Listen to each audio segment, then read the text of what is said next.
little bit about why a 576 square foot factory built manufactured home could be used as an emergency shelter or a transitional supportive house while it's becoming a permanent resource. You see, these units, the way these units are designed is in two halves. The first half being a 2-bedroom, 2 sleeping bedrooms called a sleeping unit, where you can place that in a community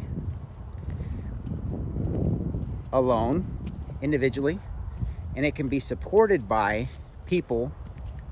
It can be supported by mobile showers, mobile bathrooms, and it can become an immediate resource with a bunk bed in each bedroom. You can sleep 4 people in each unit. You can place these units on foundations that are big enough to handle the second side of the unit once the funding catches up, to be able to add the kitchen and bathroom and living room unit side. That's the other half. And once you add that other half, it becomes a permanent supportive home. Now, the affordability piece of this is that building these units does not cost nearly what it costs to build an apartment complex or a big shelter or a big building to achieve the same purpose. In fact, the cost is about a third of what those big units cost. And so you can place these things in quick.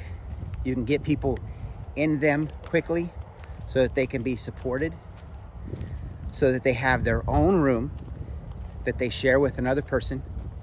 And as time allows, you add in the other piece to this, and what was a shared room becomes an individual room, now 2 people living in a permanent supportive house. And you put these in a courtyard setup where all of these units face inward into a community, and they self-police, they encourage and support one another. They're able to become friends with one another, and if there's a group of people that just don't get along, well, the key about having smaller dispersed communities where there's only 16 to 24 of these units in each one is if they can't get along in one community, there's another community to be able to move them to. It's a lot easier to manage than a big building, a big tent, an encampment. This is the strategy.